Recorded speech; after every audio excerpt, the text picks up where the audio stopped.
Golden State Media Concepts Baseball Podcast. We cover everything Major League, from spring training to the World Series. We've got your favorite club covered, from New York to Boston to LA.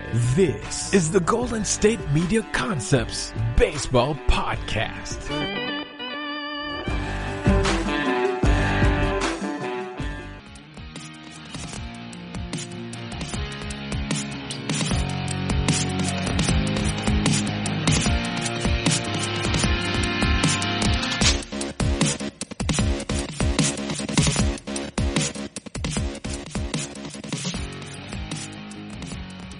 Hello and welcome into another edition of the GSMC Baseball Podcast, brought to you by the GSMC Podcast Network. I am your host, Kevin Mahalik. Today is Monday, August 24th, and this is episode number 249 of the Baseball Podcast. I appreciate you guys tuning in today.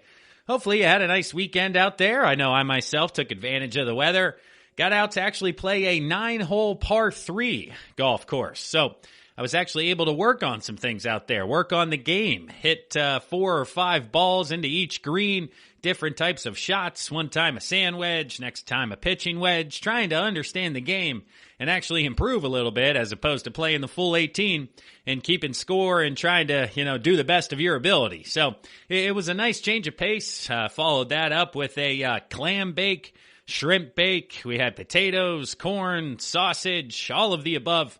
It was absolutely delicious. I appreciate that. Shout out to my mom who threw that together. That was very enjoyable on Saturday night. So hopefully you guys listening had a heck of a weekend here. But Monday's edition of GSMC, you guys know the drill out here. We pretty much start out with some news and notes and then transfer over to updating you guys on everything that's going on. Basically all the standings, where everybody's at as we're, creeping here towards the end of August and basically the halfway point. I know we started at the end of July. It's been pretty much a month now, so almost halfway through 2020. It's been pretty crazy how quickly things are motoring here. But starting out today's episode, jumping right in, I want to touch on Slam Diego, the San Diego Padres. It started out last week. We touched on it on Thursday's episode. Fernando Tatis Jr. and the unwritten rules of baseball. We discussed in quite a bit of detail my thoughts on what happened there, but that started a crazy week for the San Diego Padres. I mean, they hit grand slams in 4 straight games. It was a Major League Baseball record. It started with Tatis, followed up by Will Myers, Manny Machado, and Eric Hosmer. Then they decided to take the day off on Friday, and then Jake Cronenworth, the first name there, who ultimately I didn't remember or recognize for the Padres, but he hit a grand slam Saturday night, which made it 5 out of 6 games the Padres have hit a grand slam. And I know there's some teams out there that are working towards hitting 1 grand slam this season, and they have 5 in their last 6 games. It's been a ton of fun to watch. The Padres have been playing electric baseball recently, and they're one of these younger teams that is hungry that you guys should definitely tune into if you haven't been paying attention across the country. There's a couple of these across the board that we'll get into much detail later. But jumping around, continuing news and notes, the New York Mets have had 1 player and 1 staff member test positive for the coronavirus. It's been a couple of different episodes since we've touched on coronavirus conversation, but here we are again, episode 249 coming back around. The Mets and the Yankees series this weekend was postponed, and nobody really knows again when the Mets are going to play. They're hoping it won't be too long in between games because the virus has not spread internally like it had in St. Louis or Miami, where they're having issues up into 10, 12 individuals testing positive. Thus far, we have not seen numbers like that explode in the New York Mets clubhouse, but it'll be a wait and see moving forward here. And I saw a note over the weekend that I wanted to share with you guys, but baseball has had just about 40 games postponed already here in 2020. I think that number specifically is like 38 or 39. Depending on which day you're listening to this, it could be upwards of 40 if the Mets continue to have games postponed. But that is an outrageous number. That is so high, not even weather delays, just how they're trying to make these games up. it's been fascinating to watch baseball kind of maneuver the schedule and thus far, ultimately big picture wise, do so successfully. I mean, I know we've had issues, but across the board, things seem to be working. Things seem to be moving forward. So I can't get too upset into what's happening in regards to the coronavirus in Major League Baseball. But for the next couple of minutes here, I want to run down the injuries that have taken place over the last couple of days. It's a crazy number of injuries. We talked about how there were, with the shortened preseason or the summer camp 2.0, how there could be more injuries than normal in regards to, the season itself. Well, I have maybe 10 different players here who have gone on the injured list, and not to mention the day-to-day individual injuries. These are the ones that are out at least a week, 2 weeks, 4 weeks here. Starting out, not an injury, but I wanted to mention it to everybody, was Hunter Pence being designated for assignment by the San Francisco Giants. And Hunter Pence really struggling this year. He's hitting .096 for the Giants out there on the West Coast, which is pretty amazing considering the success he had last year and how he was able to resurrect his career in Texas. I mean, he had played with the Giants years before that. They let him go after he struggled. Then he went down to Texas. In 83 games, was named an All-Star, hit .297, 18 home runs, 59 RBIs.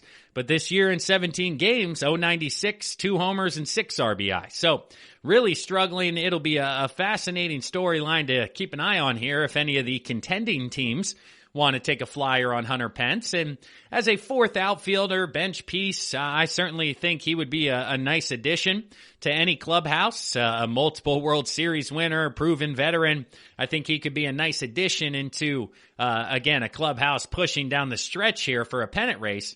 But there's also that coronavirus concern. Do we let him into our clubhouse? If he comes in, does he have to quarantine for a week? So even if we do add Hunter Pence, maybe we're waiting on 2 weeks here before we're able to get him into the lineup. So we'll see if one of the top teams make a move on him. Honestly, I think they may. I don't think this is the last we'll see of Hunter Pence here in the 2020 season. But rolling down the list here, we'll kind of do it very quickly. That way we can get to some trade rumors, trades that have actually taken place. But we got the Cubs relief pitcher James Norwood. He is on the injured list with a shoulder injury. He will be out 4 to 6 weeks moving forward. With the Astros, you have Yordan Alvarez, who is now out for the season. That was rumored, but has since been confirmed. He has had knee surgery. Astros relief pitcher Josh James is out 2 weeks with a hip injury, so the injury bug continues to beat up the Houston Astros as they do remain afloat here, but they're going to need everybody back by playoff time if they're going to want to make a deep run in what is a loaded American League, we're coming to find out.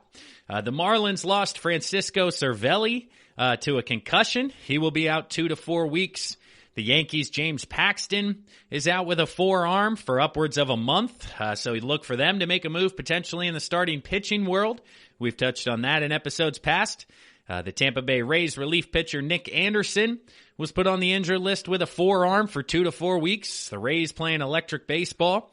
Unfortunately, one of their relief pitchers, key relief pitchers, will no longer be available. Diamondbacks' Corbin Martin, starting pitcher for them, is out 4 to 6 weeks with an elbow.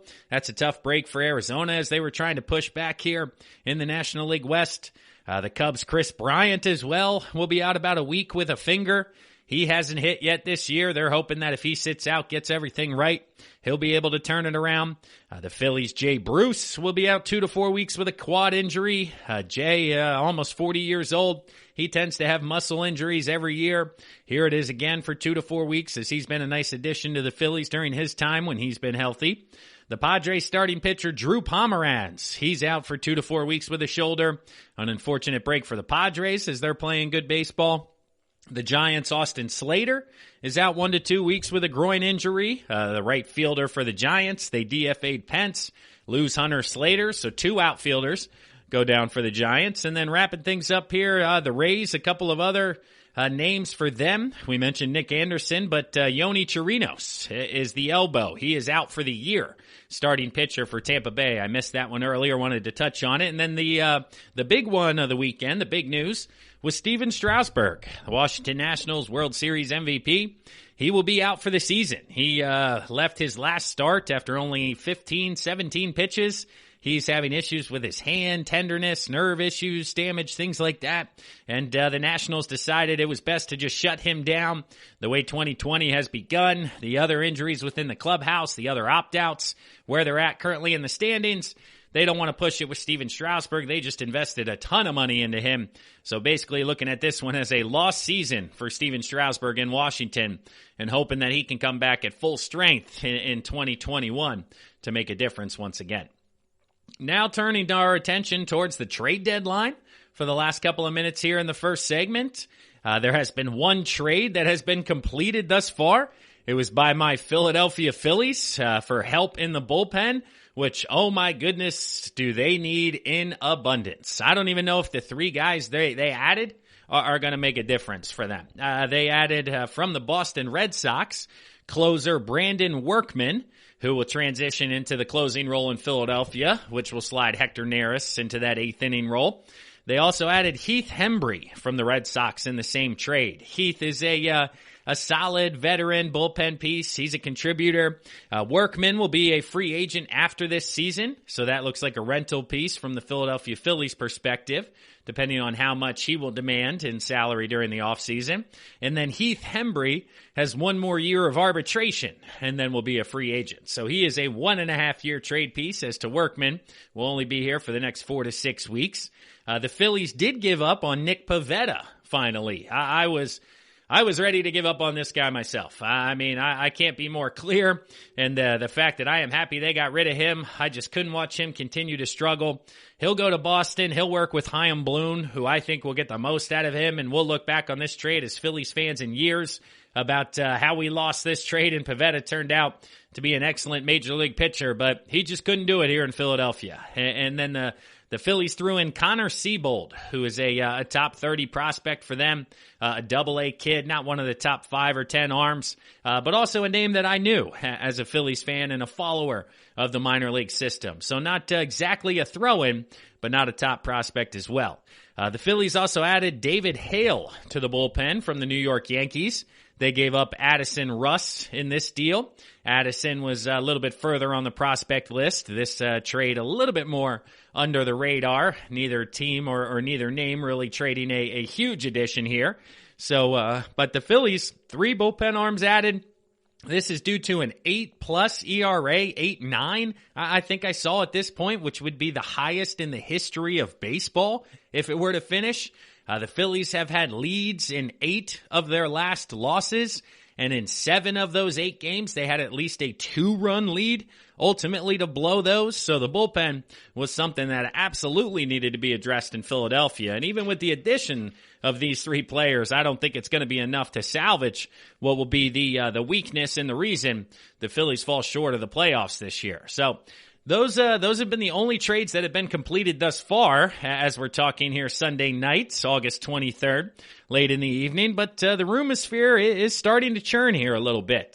Just kind of giving you an update on what we're hearing out there. The Cincinnati Reds are looking to add, not subtract, at this year's deadline. There was talk that Trevor Bauer could be a trade piece to use for the Reds since he will be a free agent, but since he's performing excellently, they're going to keep him and look to add in regards to, the trade deadline, not subtract moving forward, which I think is a nice move. I mean, what we've seen in regards to the Reds is the pitching is where it needs to be. There's a few guys who got to pick it up here, but offensively, they're starting to come around. But when you get to the postseason and you get to those best of 5, best of 7 matchups, if you're getting 2 wins from Bauer, you're looking at only needing 2 wins out of the 5 games elsewhere, and that could be a recipe for making a run in the postseason, even if over the course of 60 games this summer, usually 162, that ultimately doesn't play out. So another update, Pirates closer Kiwon Kala is day-to-day with right forearm tightness. He is a key candidate this offseason. He'll become a free agent. He's got a 2.87 ERA since 2017, so a nice bullpen piece that I'm sure will be in high demand during the deadline here, as the Pirates are the worst team in baseball, so no sense in holding on to him if he's healthy and able to be moved here.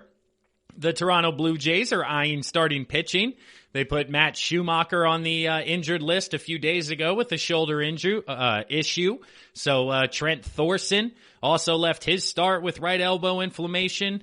Nate Pearson is dealing with right elbow tightness. So they need help more than ever in the rotation. And it doesn't look like they're going to be giving up big prospects, but potentially adding somebody like Walker out from Seattle, or Gosman from the Giants, or Cobb from the Baltimore Orioles that we've talked about could be potential trade targets. Look for them to potentially make a move. The Texas Rangers don't seem to be in the seller's market. Lance Lynn is going to be staying put. We talked about how he could be one of the biggest fish out there potentially on the market, but everybody's saying that Texas is not interested in moving Lance Lynn. We're also hearing rumors that the Marlins could be buyers at the deadline. I actually talked about them being sellers over the course of last episode, but they continue to play good baseball here. They're going to get some starting pitching back from these coronavirus outbreaks, and if they can add a relief pitcher or some help out of the bullpen, they could be right there down the stretch. With the Phillies really struggling, the Nationals, Steven Strasburg's issues, the Mets coronavirus issues, the Marlins may be staring at a second-place finish and a potential playoff berth. So why not make a push and add a relief pitcher down the stretch? But that's really all we've heard thus far. No huge names have been discussed like we've mentioned. We are still 8 days away from the trade deadline, so next Sunday night's episode should be a fun one to record for you guys. We'll probably have a lot more action to discuss a week from today. But that'll wrap it up here for the first segment of the GSMC Baseball Podcast, brought to you by the GSMC Podcast Network. I'm your host, Kevin Mahalik. We'll pause right now for a word from one of our sponsors, one of our sister shows. But when we come back, we'll start our trip around Major League Baseball with the East Divisions. We're talking American League East and National League East. Stick around, everybody. We'll be right back. This is your ultimate stop for everything sports. The Golden State Media Concepts Sports Podcast. Should I say more? From the NFL, MLB, the NBA to MMA, it's all in here. The Golden State Media Concepts Sports Podcast. Listen now.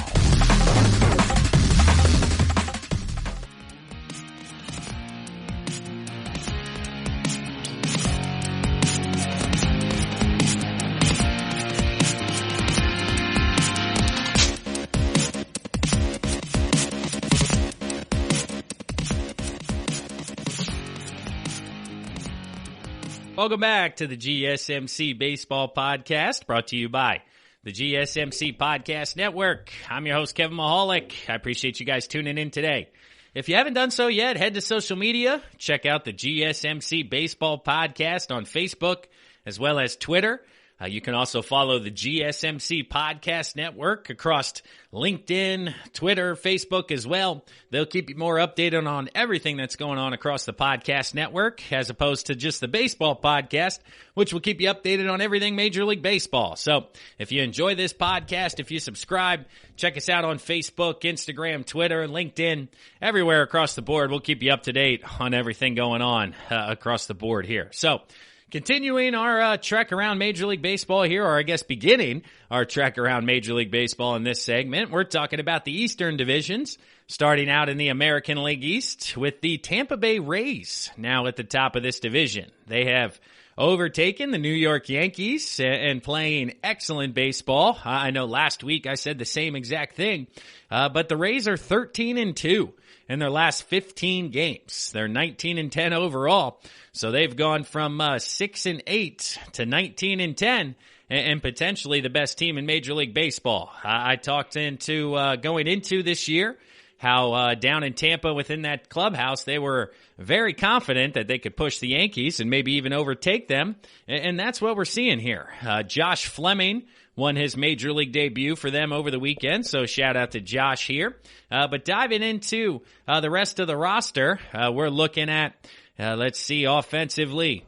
They have been led by Yandy Diaz, third baseman, hitting .315.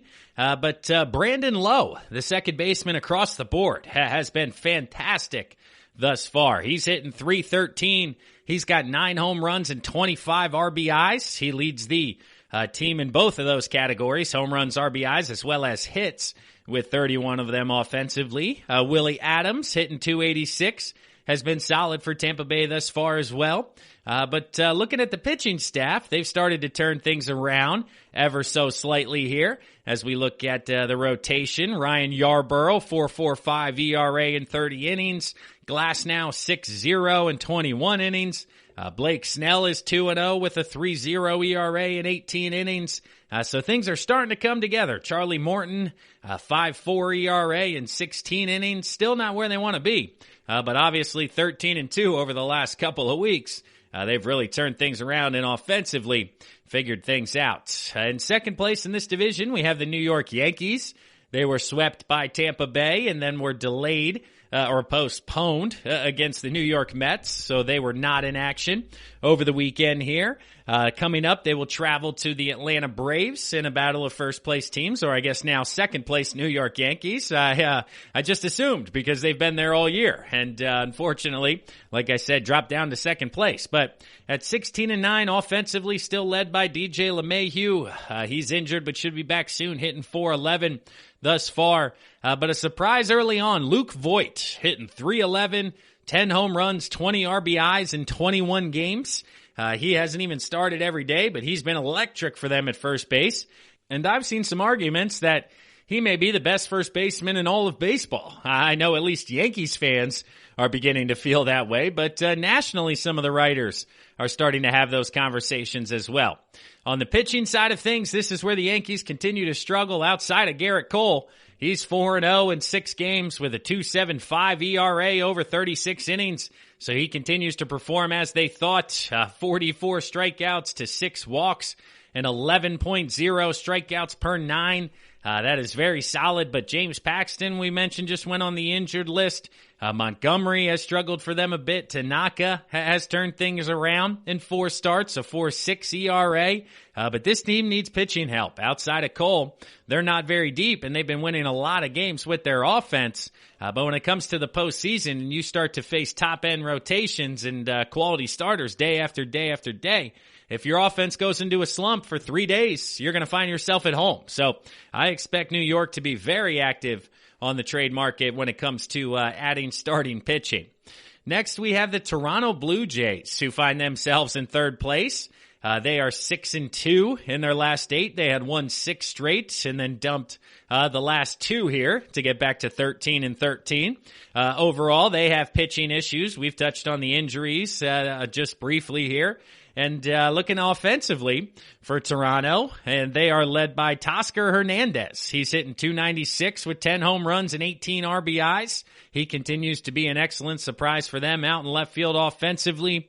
Gruchek hitting .287, 6 home runs, 16 RBIs. Biggio .268, Gurriel .264.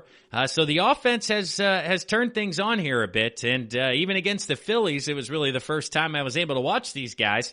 And they were down 7-0 in the first inning over the weekend to the Phillies and ultimately came back and turned things on and won that game. So, yes, the Phillies bullpen is that bad, but shout out to Toronto for not, tuning it in and calling it a day and just continuing to fight back. I was impressed by the kids up north. And the Baltimore Orioles are in 4th place at 14-14, tied with Toronto essentially there for 3rd place.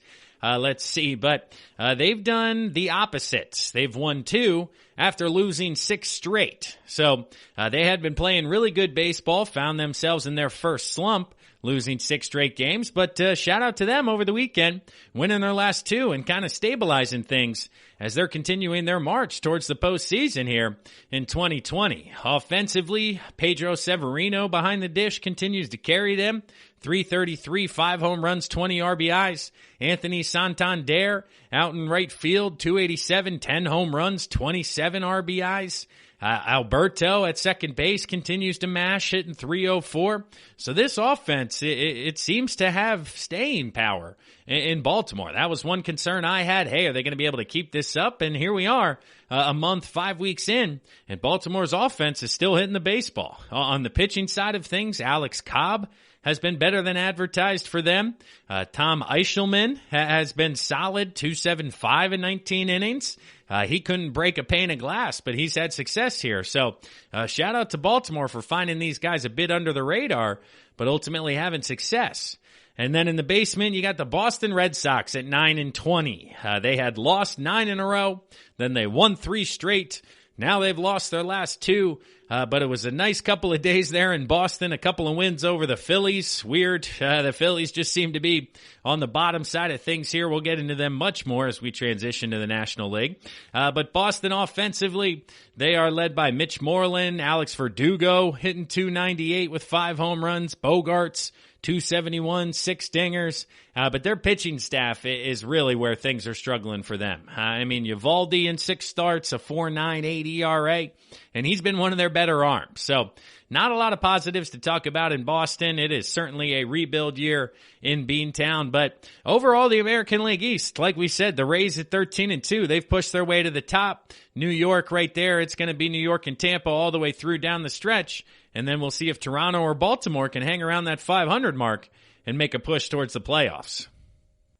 Transitioning now to the National League East, the Atlanta Braves continue to occupy first place. They are currently 16-11 as of time of recording here, Sunday Night Baseball. They are facing off with the Philadelphia Phillies here currently. It is 1-0 Philadelphia early on in the action, but Atlanta is 5-1 in their last 6 games. They're starting to stabilize things and play good baseball. They've been led offensively by Dansby Swanson, hitting .306 with 3 home runs and 16 RBIs. Freddie Freeman is starting to hit the ball a lot better, hitting .293 with 4 home runs and 14 RBIs. And Marcelo Zuna has found a recent power surge. He's up to 7 home runs and 18 RBIs, hitting .278. He's been tattooing baseballs against the Philadelphia Phillies here all weekend, just watching this matchup a little more detailed.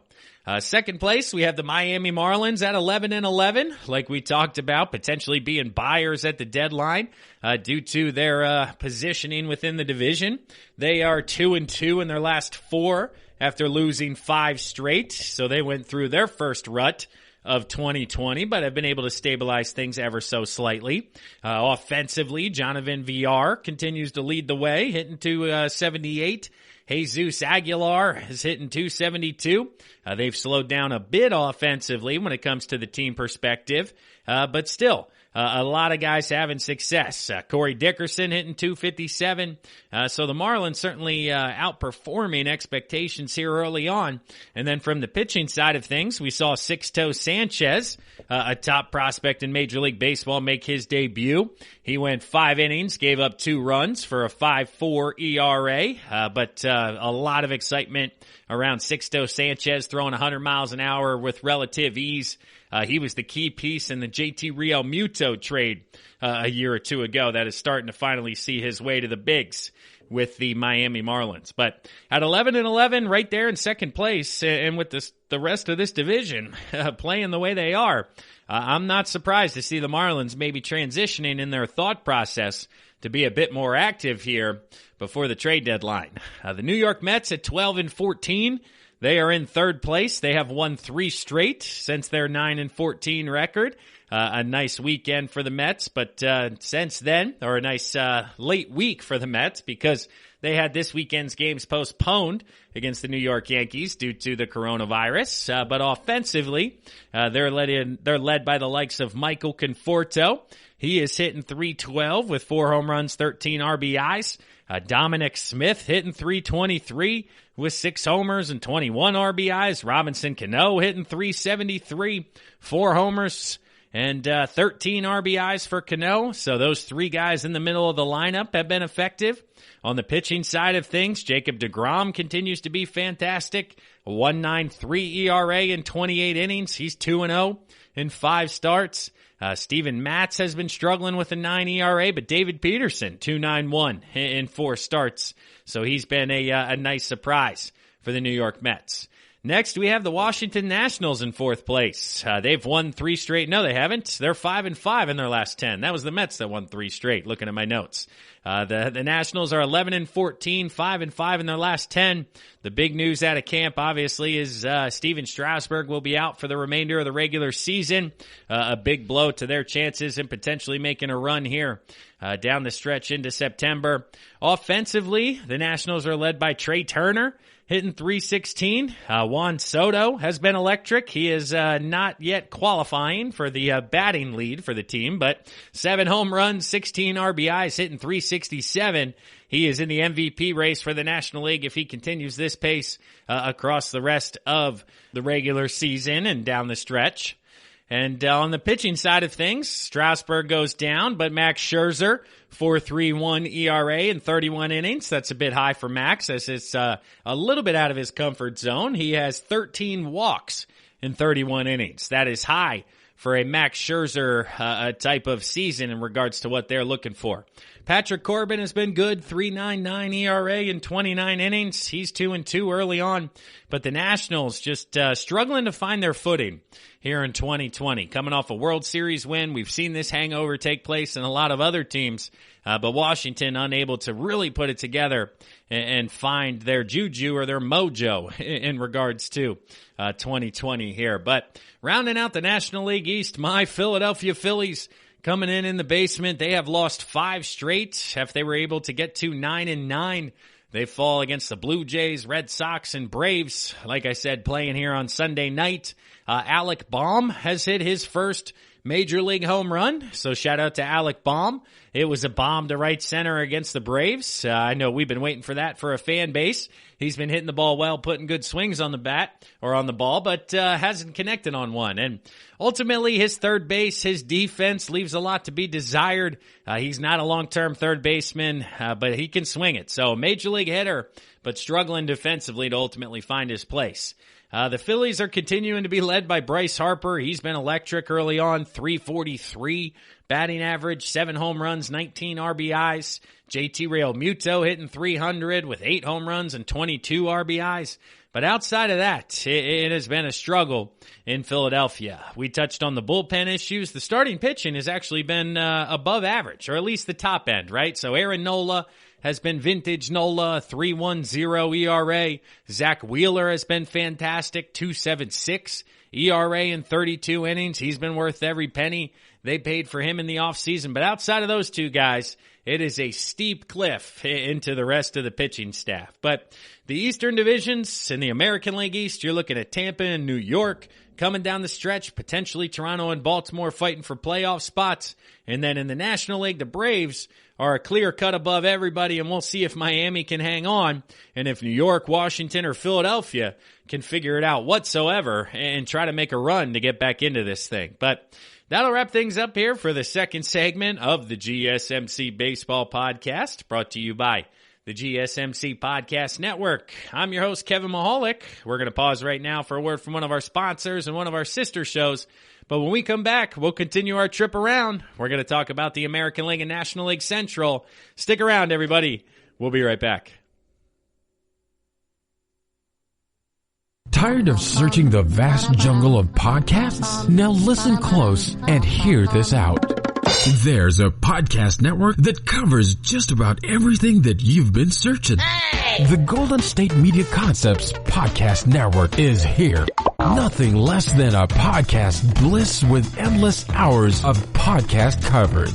From news, sports, music, fashion, cooking, entertainment, fantasy, football, and so much more. So stop lurking around and go straight out to the Golden State Media Concepts Podcast Network. Guaranteed to fill that podcast itch.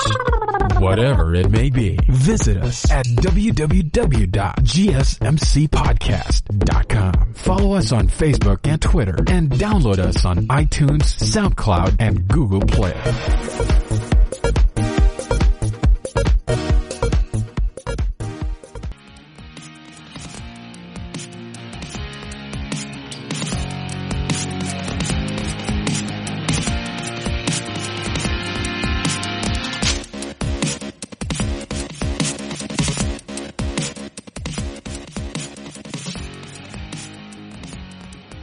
Welcome back to episode number 249 of the GSMC Baseball Podcast, brought to you by the GSMC Podcast Network. I'm your host, Kevin Mahalik. Today is Monday, August 24th. I appreciate you guys tuning in.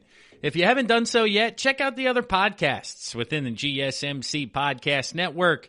Just type in those letters, GSMC, into the search bar, and you'll see all the different podcasts that we have. The book review podcast, news, health podcasts, fitness, any sports you're into, cars, politics, across the board, whatever it is, there's a podcast for you out there within the network, so make sure you check those out. But right now, we're going to jump into the American League Central as we continue to discuss all the Major League Baseball results from this weekend, where we currently stand in the standings here on August 24th. Here on Monday in the AL Central, we have the Minnesota Twins in first place at 19-10. They continue to lead this division, have now for quite some time. They are 6-2 in their last 8 games. They had a nice week this past week. They continue to be led by Nelson Cruz offensively with 10 home runs, 26 RBIs, hitting .343. A really impressive year offensively for Nelson as he has hit 40 years old.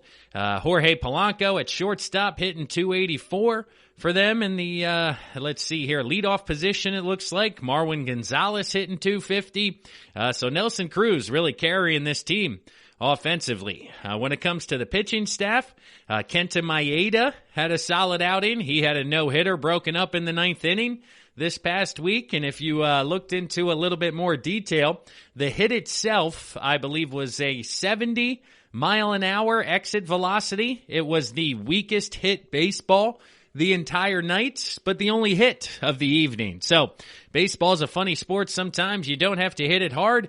You just have to hit it where they ain't, if you're looking at that old saying. So, let's see. Maeda, 2.27 ERA, like we said. Dobnak, 1.78.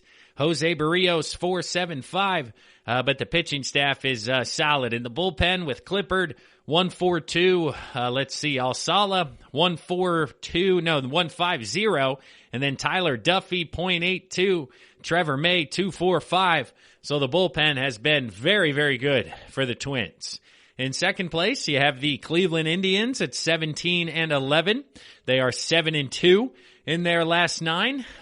Manager Terry Francona recently went through a medical procedure. He had some surgery to take care of some gastrointestinal stuff, to use the fine term. I know I even screwed that one up. But offensively, the Indians, they are led by Franmil Reyes, hitting .293 with 6 home runs and 18 RBIs. Cesar Hernandez is down to .275.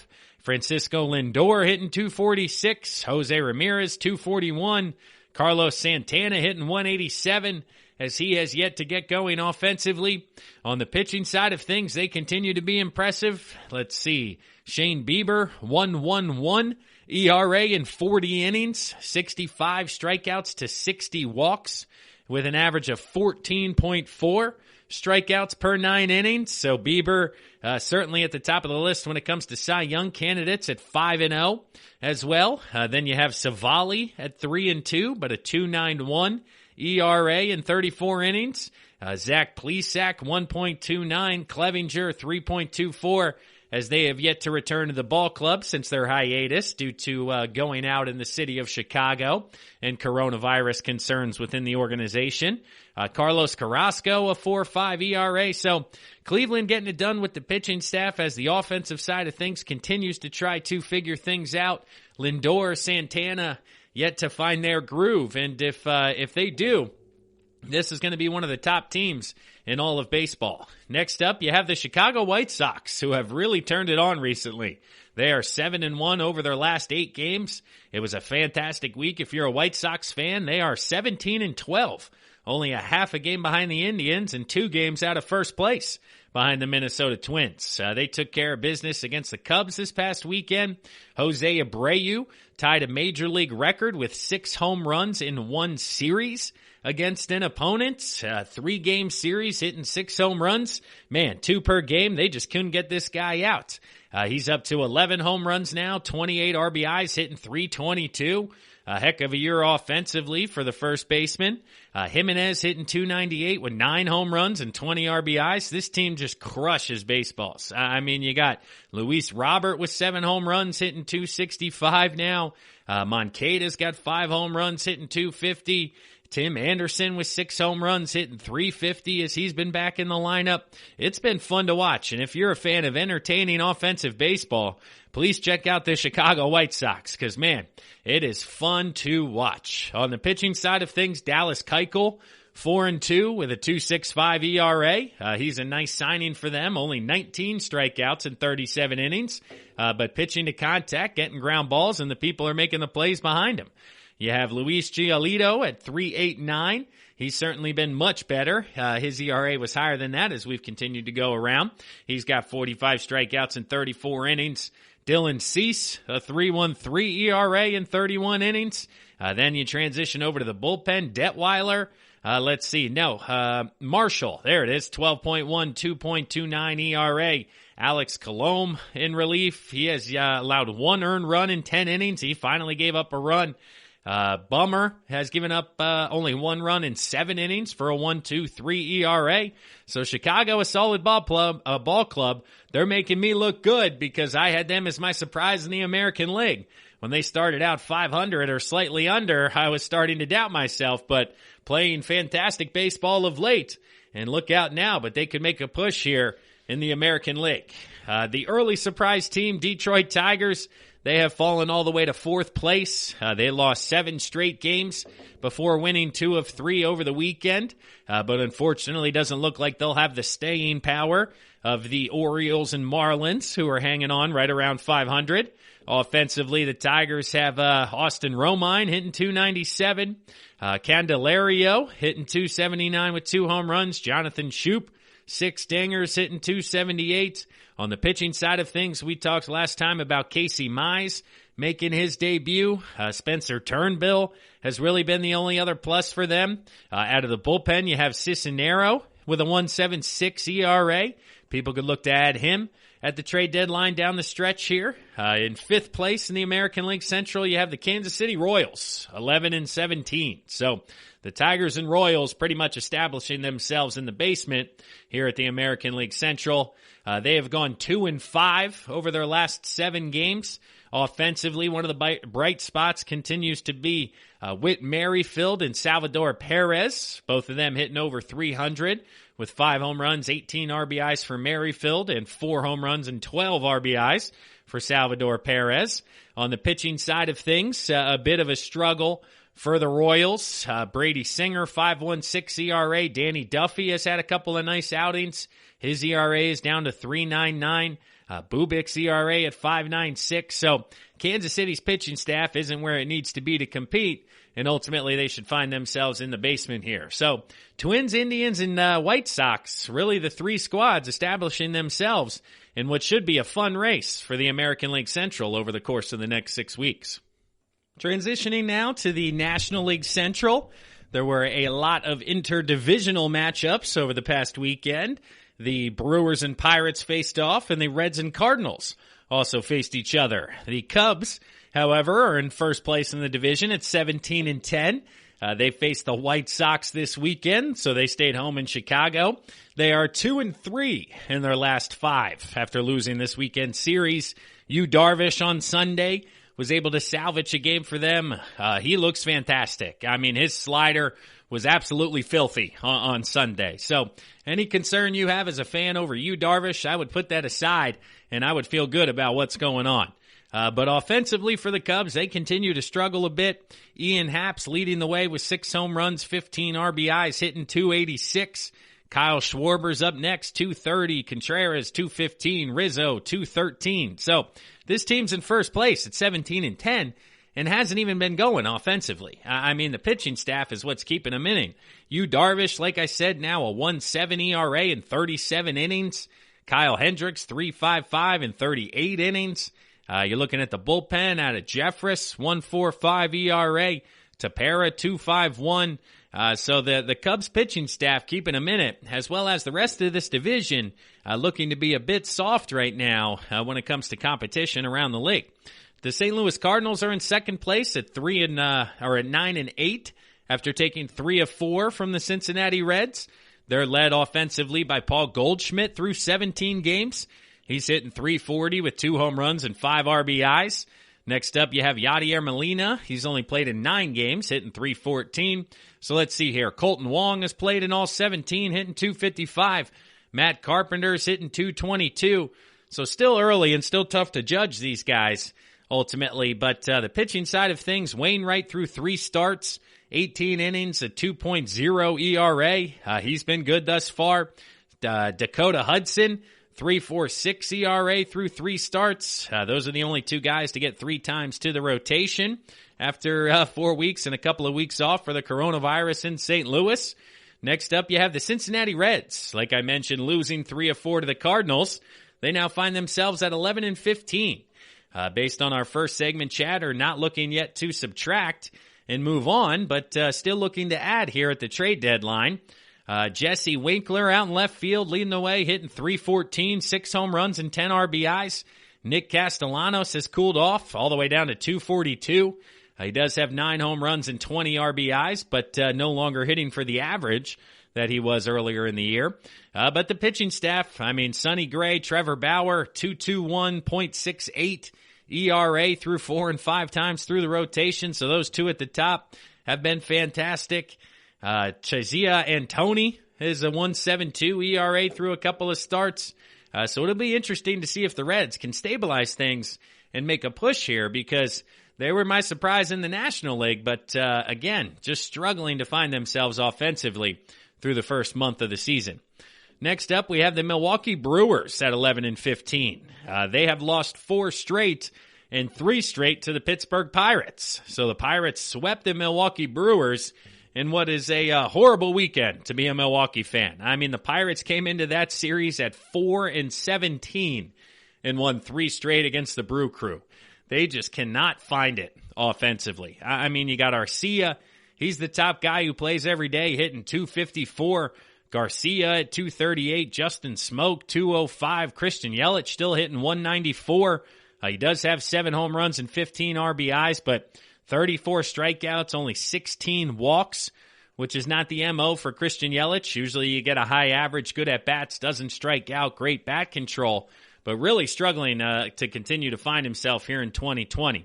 On the pitching side of things, they haven't been bad. Hauser, a 3.72, Woodruff, 3.23 ERA. Both of those guys through 5 starts, so the top 2 guys have been good.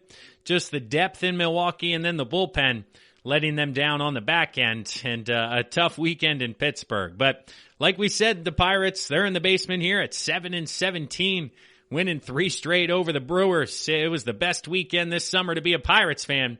So have yourself a beer and open a cold one, because this may be it when it comes to sweeps in regards to 2020. But let's see, out of the guys playing every day, Kevin Newman leading the way, hitting .269.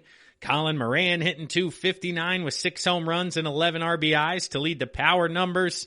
Let's see, Josh Bell, first base, hitting .205. He has struggled offensively since his hot first half last year. He was an all-star leading the league in RBIs and then slowed down in the second half and has yet to find his footing here in 2020 offensively. On the pitching side of things, Trevor Williams in 5 starts, a 3.70 ERA. So he has been solid, even though he is 1-4 in the win-loss column. Derek Holland has struggled, a 6.17. But Chad Kuhl in 3 starts, a 2.84 ERA in 19 innings. So he's been excellent since being called up. But the Pirates are certainly rebuilding, certainly looking to 2021. I just don't know if they even have any quality trade pieces to add at the deadline, or to trade at the deadline, so that they can look to 2021 and continue the rebuild process. But the National League Central, big picture, the Cubbies continue to lead the way, followed by the Cardinals right around 500. The Reds look to be buyers, but a -11 run differential, 4 games under 500, not where you want to be. It is still quote-unquote early at 11-15, but yet we're almost at the halfway point, so it's starting to get late very quickly here. But the Cubs and Cardinals seem to be the top 2. The Brewers and Pirates really on the tail end, and then the Reds in that limbo era. So both Central divisions, solid divisions, Twins, Indians, White Sox in the American League. Cubs, Cardinals in the National League, really fighting down the stretch here. But that'll wrap things up for the third segment of the GSMC Baseball Podcast, brought to you by the GSMC Podcast Network. We'll pause right now for a word from one of our sponsors and one of our sister shows. But when we come back, we'll wrap things up talking about the Western divisions, talking about the league leaders quickly and some stats, and then we'll touch on the playoffs and where everybody stands. So come on back, everybody. It's going to be a fantastic segment. I am Kevin Mahalik. This is the GSMC Baseball Podcast. Want to know the latest in soccer? Then listen to the Golden State Media Concepts Soccer Podcast. From MLS, the World Cup, and the Premier League, we've got you covered. The latest updates, the hottest matches, and news on the league's top players. It's the Golden State Media Concepts Soccer Podcast. David Beckham scores the goal to take England all the way to the World Cup finals. Listen now.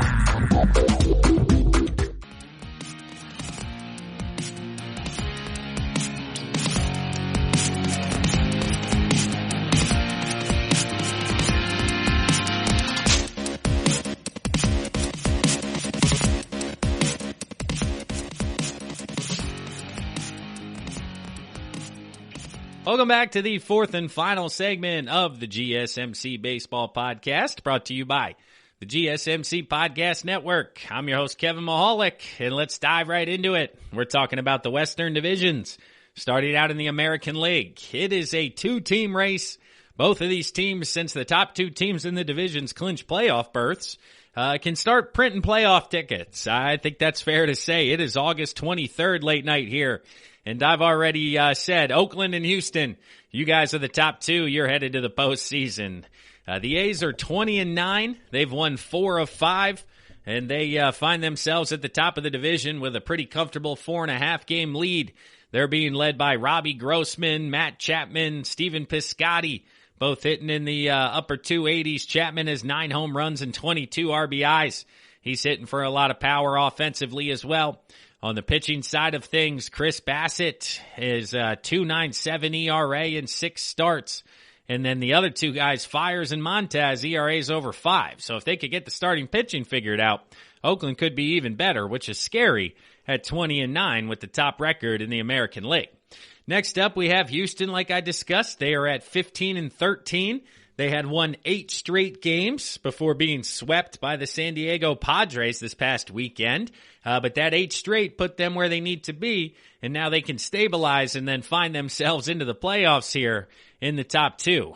Carlos Correa continues to have a strong year, hitting 300, 3 home runs, 16 RBIs. Gurriel, 5 home run, 12 RBIs. Alex Bregman, up to 4 home runs, 14 RBIs, hitting 272. He's starting to find himself offensively. Jose Altuve continues to struggle. He's hitting 214 and is what is a long year for Jose thus far. On the pitching side of things, Zach Greinke, man, you got to watch a Zach Greinke start. He's got a 2.29 ERA, only 1-0 in 4 starts. But today he threw a 54-mile-an-hour pitch. So he throws 86-mile-an-hour changeups. Then he throws 86-mile-an-hour fastballs. 54-mile-an-hour ephises, curveballs. It is just a masterpiece to just watch him work. Different quadrants, different speeds, different movement, and different speeds. It's fascinating to watch him kind of manipulate the zone in a time where everybody's throwing 100, and he's up there throwing that 54 and getting takes right down the middle. So check out the next Zach Greinke start as they are entertaining baseball. That's for sure. Next up, we have the Texas Rangers, who I praised last week a little bit into playing good baseball. Well, they went out and since lost 8 straight games. So they are now 10-17. So Houston is 4.5 games out of first, but 4.5 games up for second place. So 10-17 Texas, offensively being led by Nick Solak, hitting 261 with a couple of homers. Sin-Soo Choo having a down year. Joey Gallo only hitting 200. So this team just isn't, built very well offensively to perform. Lance Lynn, he continues to be fantastic for the 2020 season, a 1.37 ERA. in 39 innings. He's got 42 strikeouts for 9.6 strikeouts per 9. He has been really, really good for them. Next up, you have the Seattle Mariners at 11-19. So Houston at 15-13, Texas 10-17, Seattle 11-19, and then the LA Angels at 9-20. And Seattle, they swept this weekend, so they were 8-19. So Seattle and LA are both not very good and firmly entrenched in the basement, and then Texas doing their best to join them by losing 8 straight. But for Seattle, Kyle Lewis is really the only guy to talk about. He's hitting .368 with 7 home runs and 19 RBIs. So imagine if they didn't have that guy. He's having MVP type of numbers for a team that's 11-19. And he's not the only one. I mean, we know who we're talking about here with the LA Angels. Anthony Rendon, he's all the way up to .319, so he's gotten extremely hot. He's 6 home runs, 16 RBIs. But Mike Trout, .270, 10 homers, 25 RBIs. Yes, the average at .270 is a bit down, but he's a week or two away from a hot streak and being right in MVP consideration. But Rendon turning things on all the way up to .319 has been outstanding to watch. Ohtani, Pujols, the likes of those guys struggling out there for the Angels. So looking at the American League West, it is Oakland and Houston. Print your playoff tickets because you guys are definitely the top 2 seeds in this division. Transitioning now to our final division, the National League West. It was a streaky week for the National League West division. We have a couple of teams on a winning streak, a couple of teams on a losing streak. If you blinked out west, we've had some changes in the standings. Now, no changes at the top. Of course, that is the LA Dodgers. They are 11-1 in their last 12 games, so they have certainly found themselves stabilized and established themselves as the top team in the National League. Mookie Betts coming right in at hitting .300, 11 home runs, 24 RBIs. He is in the MVP conversation, that's for sure. Corey Seager having a fantastic year at shortstop with 7 home runs, 20 RBIs, hitting .298. Justin Turner, .272. A.J. Pollock, .275.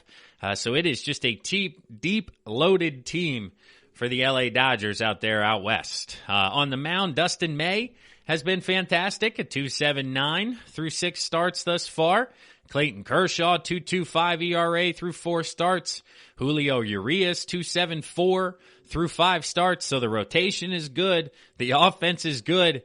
Not many holes out there in LA. If they look to make a move, maybe it's to add a bullpen piece, but not much outside of that for the Dodgers and their October run coming up here. In second place now, we have the San Diego Padres. They find themselves at 18-12 after winning 7 straight games. Fernando Tatis and the unwritten rules of baseball certainly did not kick them off course because they've continued that swag right into the rest of the weekend here. Tatis hitting .314, 12 home runs, 29 RBIs, MVP candidate in the National League. Will Myers has 7 home runs, 18 RBIs, hitting .271. Manny Machado up to .257 with 8 home runs and 22 RBIs. And then on the pitching side of things for the Padres, Dinelson Lamet, 1.89 ERA in 33 innings. You have Zach Davies, .303 in 35 innings. Richards, .352 in 30 innings. So not a lot of holes for the Padres. And they had themselves a hot week and launched all the way up into second place. And this is where the rest of it gets kind of confusing because the Giants, winning 6 games in a row, now find themselves in third place at 14-16 and possibly in the playoff conversation. Gabe Kapler possibly doing a heck of a managerial job for the Giants. I mean, what is happening? I'll tell you what's happening. Donovan Solano's hitting .363. And then Mike Yastrzemski is hitting .309 with 7 home runs and 23 RBIs. Wilmer Flores is hitting .306 with 7 home runs and 19 RBIs. I mean, those 3 guys right there are leading a very good offense, which is surprising a lot of teams with the depth and the quality of at-bats that they've been putting together. And then on the mound, you don't have too many high ERAs. I mean, outside of Samardzija, who's only thrown 13 innings, you got Tyler Anderson at 3.45, Johnny Cueto at 4.35, Kevin Gausman at 4.65. Logan Webb at 3.29. All of these guys are keeping this offense in games, and then it's starting to find ways to win games, or at least it did here this past week. Next up, you got the Colorado Rockies. They've lost 7 straight. They've gone from 13-8 to 13-15. And, the storyline was as recent as 10 days ago, hey, is Charlie Blackmon going to be able to hit 400? Well, he's at 405 now through 28 games played, so he is still flirting with that, but certainly down from his 470 or 460 that he's been at in the past. He has 3 home runs and 24 RBIs. Trevor Story hitting 296 with 8 home runs and 17 RBIs, is having a really nice year offensively. And then on the pitching side of Colorado, a tough week for them on that side. But overall, Kyle Freeland and Antonio Sensenella are still having positive years. John Gray has struggled to a 6.23 ERA. But this Colorado team, tough to figure out. Are they more the 13-8 team? Are they more the 13-15 team that we're finding here today? And same can be said with the Diamondbacks. They are now in the basement of this division at 13-16. They've lost 5 straight games. And I can't figure out if they're more of the 13-11 team that's almost a playoff team, or the 13-16 team that is certainly going to miss the postseason. This Western National League West, man, it is just hang on to your hats.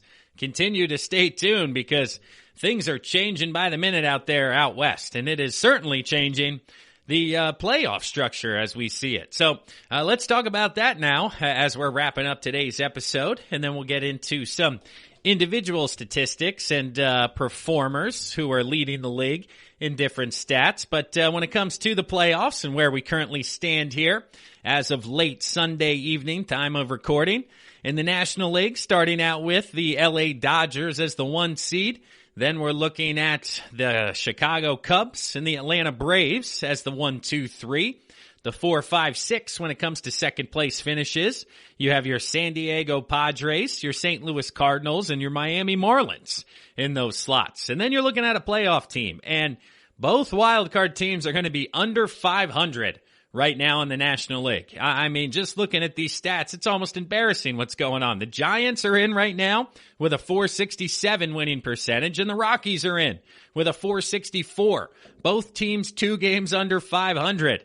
Next up, you have the Mets at 12-14. The Nationals 11-14. So the National League is not very deep at all. And we talked on it how some weeks maybe 1 under 500 club, but now a lot of it. That's why you're the Reds at 11-15. You're a game out of the playoffs.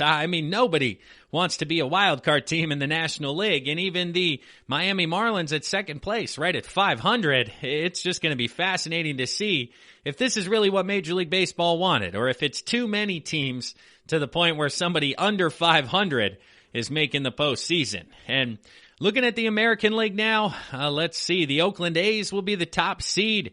Number 2 will be, it's a tie right now, 2 and 3 between the Tampa Bay Rays and the Minnesota Twins. So flip a coin there. I don't know what the determination is. Maybe it's head-to-head or however they determine if those, in fact, would finish tied.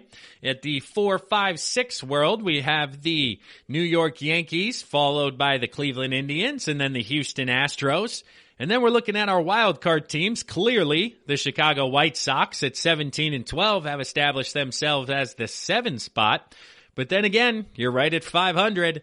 Next up, the Toronto Blue Jays and Baltimore Orioles tied for that 8th and final playoff spot. So the American League a bit deeper when it comes to actual records, winning percentages than the National League. But 500 is going to have you in the conversation during the last weekend of the regular season to make the postseason. So if your club's right around there and you're going, man, we stink, well, yeah, you're still going to get postseason baseball because even the Phillies are not very good. But if they win 5 in a row and get to 500, I just don't see how that's something Major League Baseball wants in its postseason. But wrapping things up, like I said, looking at some individual performances here offensively, leading the league in home runs. We touched on it. Fernando Tatis Jr. with 12, followed by Jose Abreu and Mookie Betts with 11. And then there's 5 guys with 10 on the list behind him. Looking at RBIs as we transition here. I know I'm a bit old school when it comes to the statistical categories, but Tatis Jr. and Abreu are at the top of that list as well. Let's look at the average side of things now. DJ LeMahieu at 411. He is currently injured, but still leads the league in hitting. Charlie Blackmon at 405. Those are the only two guys up around 400. As next you have Kyle Lewis at 368 at number third there. If we go to OPS, you'll probably find the typical names here. Oh, no, we have Bryce Harper at the top of the list. I thought you'd see Tatis and Abreu, but it's a different list here for OPS. Bryce Harper leading the league, followed by Nelson Cruz, Luke Voit, Brandon Lowe, Jesse Winker, and Mike Yastrzemski, all on the list here before Fernando Tatis Jr. Kind of fascinating. Not the top home run guys, but hitting doubles as well, extra base hits, walking, getting on base. Let's see who's leading the league in walks while we talk about it. We have Carlos Santana, a familiar name with 28 walks, followed by Mike Yastrzemski with 23. Who's leading the league in strikeouts offensively as well? We have Evan White in Seattle with 43, Miguel Sano and Joey Gallo right there with 41 and 40, respectively. On the pitching side of things, league leader in wins thus far, we have Shane Bieber tied with Yu Darvish and Randy Dobnak with 5 wins already. Let's look at strikeouts. At the top of the list, Shane Bieber, Sonny Gray, Lucas Giolito, Dinelson Lamet, and Dylan Bundy are names I did not think I would see atop Garrett Cole or Max Scherzer on this list, but it just goes to show those guys are having excellent starts to their campaigns here. But that'll wrap things up for today's episode of the GSMC Baseball Podcast, brought to you by the GSMC Podcast Network. I am your host, Kevin Mahalik. Once again, I appreciate everybody listening out there. If you can do me one last favor, please like, rate, and review the podcast. Share it with one of your friends. Shoot them a text. Say, hey, check out this baseball podcast. It's a lot of fun. Kevin's a great guy. He's on every Monday and Thursday. It's a fun show. So do us a favor. Do that as well. Head to social media. Follow us. And we certainly appreciate it because I know you can listen to anything out there, and you guys are choosing to listen to us here at the GSMC Baseball Podcast. So enjoy yourselves. Enjoy this week. I'll talk to everybody once again on Thursday. I'm your host, Kevin Mahalik. Enjoy the week, everybody.